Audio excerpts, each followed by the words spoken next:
we made bingo cards. We're all going to try to hit bingo. On these bingo cards, we put goals for ourselves, goals for other people, predictions. Hi everyone, welcome back to the channel. I am blank. I literally have been just working all day. This is the reality. And I was like, you know what? I'm just going to turn on the camera because one of the other things I wanted to do today was film this video. I'm just going to be so authentic and real with you guys. This is the state I'm currently in.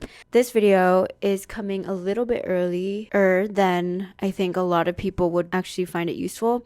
But I still wanted to get it out early just in case there's a few people who don't have time for the new year or forgot that they need to do this. I do this every single year. I close out the year and then I prepare for the new year. So I'm going to walk through how this year I'm going to close out 2025, quote unquote prep for 2026. Obviously, the vibes are completely different. For closeout, it's a lot about reflection. It's about being very authentic. It's very vulnerable, the experience, because you're gonna have to sit there and be real with yourself and be like, did I hit my goals? How did this year go? What the hell happened?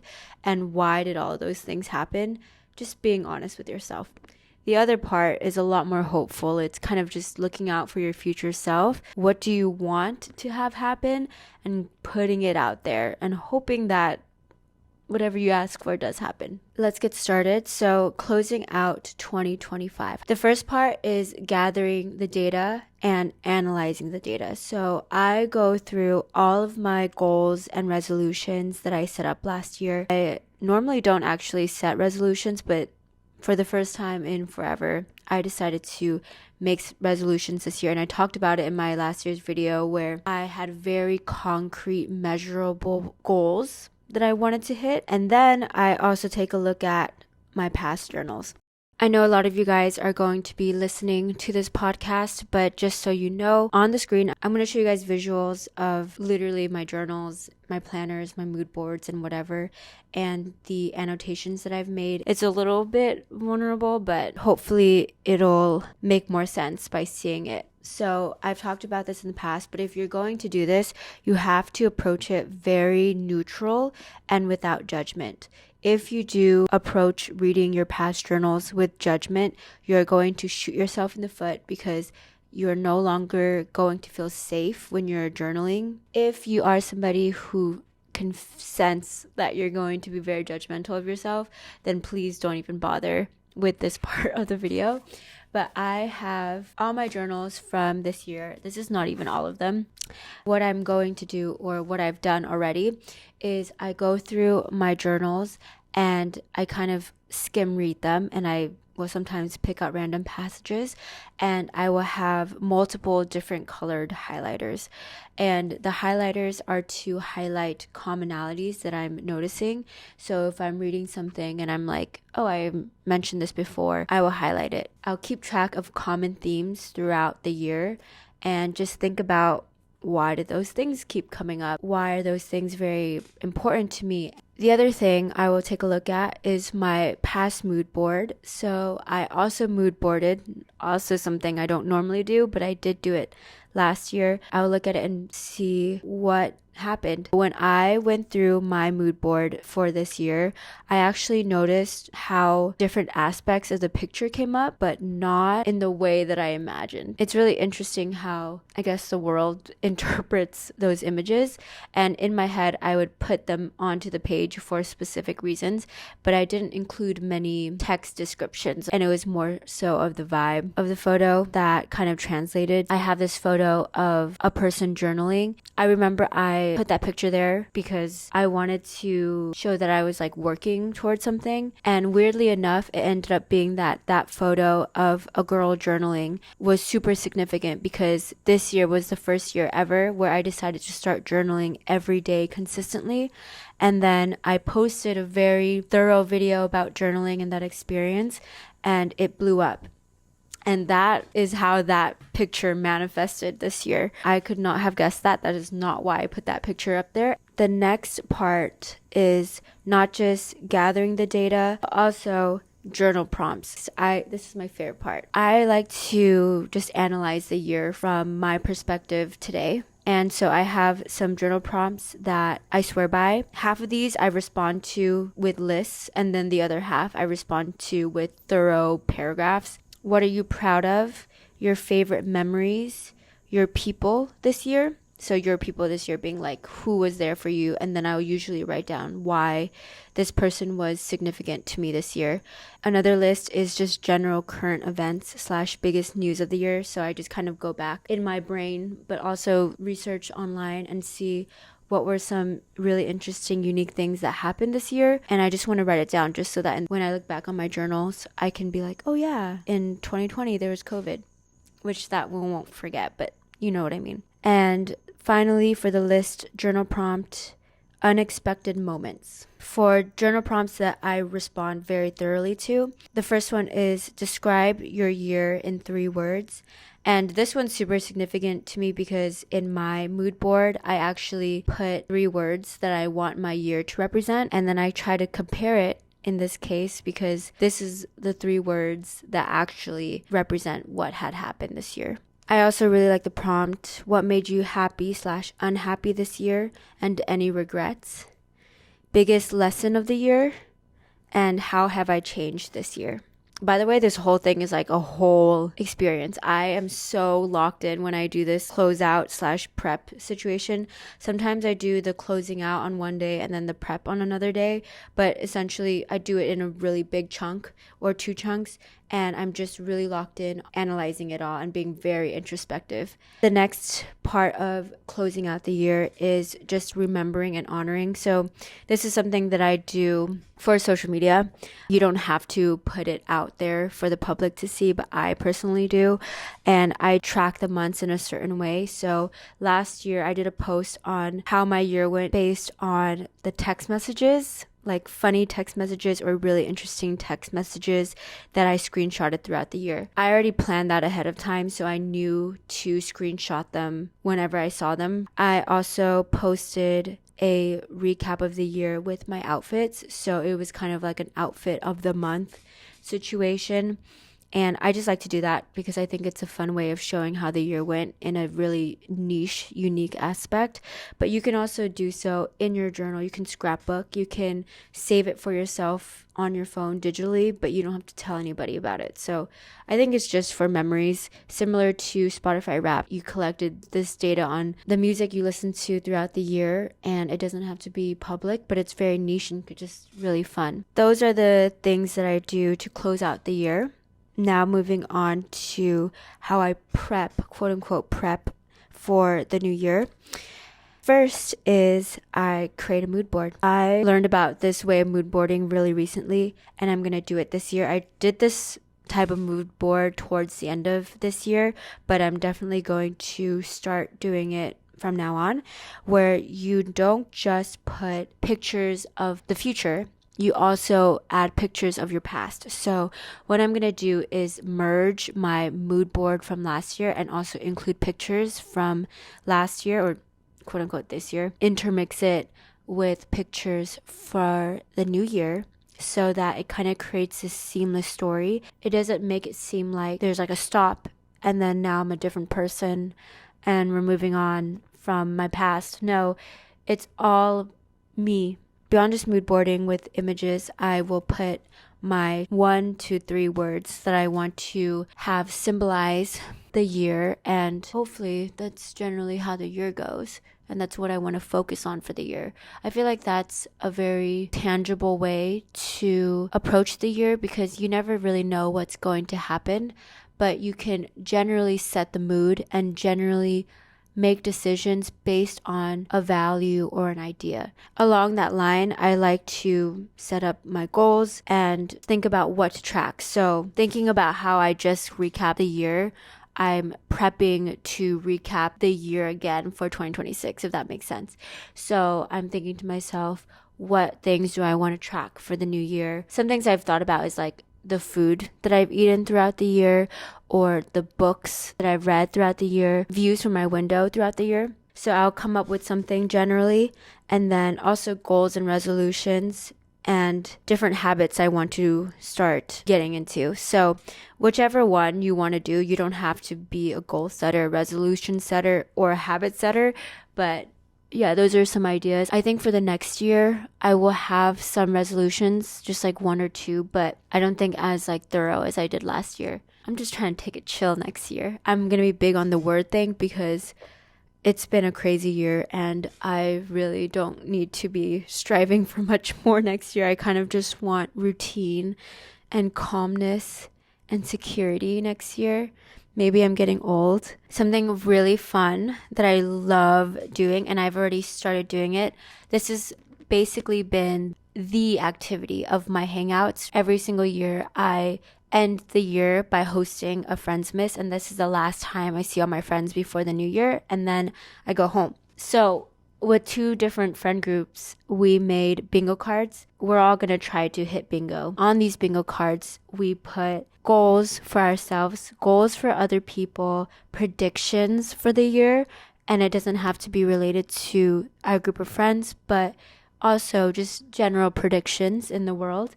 And so I'm really excited. I have very like random things on here. I really want a tattoo at a wedding. If anyone's getting married, if you guys are getting married, I will fly out to tattoo at your wedding. Like, please. I put some of my friends getting boyfriend, girlfriends in the new year. The last 2 things that I really like doing for setting up the new year is also journaling. So these are a different set of prompts. And like I said, sometimes I do this in different chunks so that I don't feel very overwhelmed, because analyzing an entire year is already a lot. So don't feel the pressure to just do this and cram this into one day. Break it up as you need to. Here are the 4 that I really like. First is 3 versions of yourself. So you're going to talk about the ideal, the probable, and the feared. So these are 3 versions of yourself that you expect to see in the new year. The version of yourself that is perfect. The second version of yourself is the probable one. It's the one that's most likely going to happen based on your restrictions, your limitations, just the nature of being human and life not really going your way. Finally, it's the feared version. What are you afraid of? And this could unlock a lot of things. What are you really trying to avoid? And you'll find that you're most likely going to end up between the probable and ideal. You basically surpassed and became a better version of that probable self, and you're closer to the ideal. And so being able to write these down specifically, you can get a really strong understanding of where you specifically are in your life. I also like the prompt, how do you want to feel? And so this one goes hand in hand with the 1 to 3 words that you want to embody for the new year. The next prompt is more of this and less of that. Another list one. Finally, this is the type A side of me coming out. I love setting up my planner. I have a brand new planner for the new year. In my journaling video, gushed over a particular planner, and then a lot of you guys commented down below because I was saying I have it like clipped right here to my journal. It's the Hobonichi black with the white stripe version, specifically the weeks calendar. What I really don't like about it is how expensive it is. So not only is the journal expensive, but the shipping is expensive. I think it was $20 just to ship it. You guys commented down below and you guys were like, wait, there's like other ones that are just as good and very similar. And then I did more research and then I found an amazing one, and I'm going to run to get it because I must show you guys. I'm so excited. I'm going to start using it tomorrow because it starts in December, and I know I should wait until January, but I'm too excited. Here's my new planner. It's from Muji. You literally can buy it anywhere across the states. I spent 15 minutes, I'm not even kidding you guys, 15 minutes in their stationery section just choosing between the planners, and I was eyeing this one, okay? It's so cheap, guys. It's only $9, so it's half the shipping cost of the Hobonichi. Instead of it being leather, it is plastic, which is fine. I really like the size of this, which is one of the most appealing things of this journal. You see, more skinny. It's not grid, it's just blank, but there's the monthly. And I realized I actually do not need that much space after using the Hobonichi one. And so a stubbier version where I can just quickly jot things down is exactly what I want. And it has a very similar layout where on the right hand side you have the week layout, but then you still have freedom to do whatever you want on the left hand side. And you guys know, if you've been following me for a bit and listening to my favorites, I'm obsessed with gray right now. For some reason, I've been obsessed with gray for the past later half of 2025. I know some of you guys are like, this girl, she's ridiculous. She's like actually insane. And I know it. I will show you guys also how I do a high level overview of the calendar year. Do it by season, by quarter, whatever you want to do. And I generally have goals. I don't usually write them down until right before the quarter starts, but setting up that page is basically what I'm talking about when I'm saying the planner setup. And it's more so to keep myself accountable to my goals on a quarterly basis, because a year is actually a really long time and it's very difficult to hold yourself accountable in June, July, even March, when all of the new year energy has kind of died down and you might not feel as devoted and excited about your goals as you did in January. So my last section is about finances, and I'm leaving this to the last section because I don't know how many. Actually, I noticed that a lot of you guys that watch my videos, 30%, which is a really good chunk of you guys, are still in college or younger. A lot of you might not be tracking your finances. That's why I wanted to just leave financial things till this part, and it'll be something you can just skip over. But for those of you who are tracking your finances, I also do a yearly review of my finances and prepare the finances based off of that yearly review. I use the app Quicken. Nope, none of this is sponsored. Being just fully transparent about what I use Notion for my tracking. I use a paper planner and a paper journal. I use Quicken for all my finances. And so what I do is I analyze my expenses based on the category, because I was so thankfully diligent about tracking every single expense that goes into and out of my account starting from January, and then seeing the percentages, and then from there setting up the budget for the new year and setting up the goals for the new year. And I really like Quicken specifically because of how clean and minimalist the interface is, but also the fact that you can directly connect your bank accounts into Quicken so that you don't have to manually input all of your information.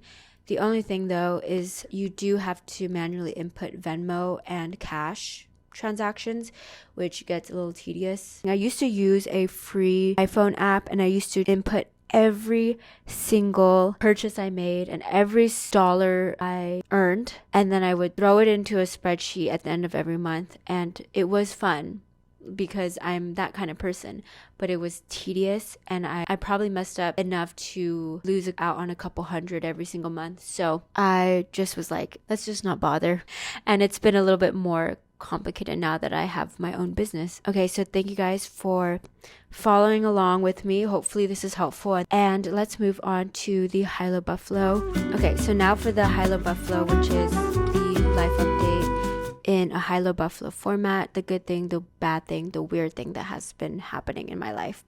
For the high, I had one of the most fun conversations. I think these two people might watch my videos, but I don't think they'll watch this one, or I don't think they'll watch up to this point. I've just been meeting people and I'm so grateful for who I've met, but these people in particular have such an openness, willingness to be very introspective, and so when I talk to them, it feels like I can go beyond surface level and they get it. Normally I'm like pulling it out of people, or they just don't get it, or I have to like be very vulnerable first, but I've been having conversations where these people are vulnerable to me first, and they open up to me first so that I don't feel like I have to be pulling teeth. And it's just like, damn, it's really nice to be on the other side. I hope that all of you guys find people like this in your life, because it is so unreal to feel very understood at the level that you thought you could only understand yourself. My low, which is the bad thing that has happened. I don't know if you guys already know this, but you can probably tell if you've been watching my dating updates videos. I am an anxious avoidant. there's this grid about attachment. I'll put it on the screen. The 4 attachment styles are secure, anxious, avoidant, and disorganized. I'm basically on the very low side of the attachment style, and I realized how difficult it is to be in that category. And so to be an anxious avoidant is somebody who's fearful of attaching yourself to somebody, fearful of getting close to anybody. So you become very emotional, you become distant because you don't want to get hurt, instead of finding that security and sureness in yourself. And I realize how difficult it is to be in that place when I am somebody who is now in a stage of my life where I feel I want to be in a relationship more so than I want to be single. And it's never been that way for a while. I've always just been happy being on my own. Yeah, so that's my low, because I'm basically pushing away while actually wanting deep down to be in a relationship. It's all good over here, guys. And we'll see how that goes for me next year. Finally, the buffalo, which is the weird thing that has happened. I haven't told many of my friends. Actually, I only told 3 of them. But I spontaneously decided to sign up for a marathon. And you guys know, I have a whole video about this, about how it is ridiculous that people run, and I would never catch myself running. Next topic. I'm just confused why everyone is running all of a sudden. Just don't enjoy it. I don't know how people do it. And I'm still not going to run. I'm actually walking the Hawaii Marathon, which is coming up this Sunday. And no, I have not trained, and I signed up for it literally a few days ago, and the marathon is less than 5 days from now. Why did I do that? I don't know, because I'm fucking crazy, and I thought that it would be nice to take a 26-mile stroll around Hawaii, which is one of my favorite places. But also, to be real, I have a friend who was supposed to run the marathon, which is why I was going to go to Hawaii in the first place, and I was excited to cheer her on. But she injured herself and she's not able to run the marathon. And so I offered to walk it with her. And so that's what I'm going to be doing on Sunday. I looked it up online on Reddit. It literally took me 15 minutes, guys, to make that decision. I looked it up online to see if it was physically possible for me to walk a marathon. And also, I'm not worried about time. I just want to finish it. I don't really care how fast I do it. And people are like, yeah, you actually can do it. You'll be fine. It's just really boring because it's a lot of hours of walking. And so I have a million podcasts downloaded, audiobooks possibly if I get there, and music that I will be listening to, and I'll just be enjoying the view. That 15-minute decision might be a very terrible one. Anyways, thanks for listening to today's podcast. I hope you guys enjoyed it. Let me know what you guys have for goals for 2026, and I would love to hear your guys' Hilo Buffalo like always. And don't forget to like and comment and subscribe, because that would be the nicest Christmas gift to me ever. And yeah, bye.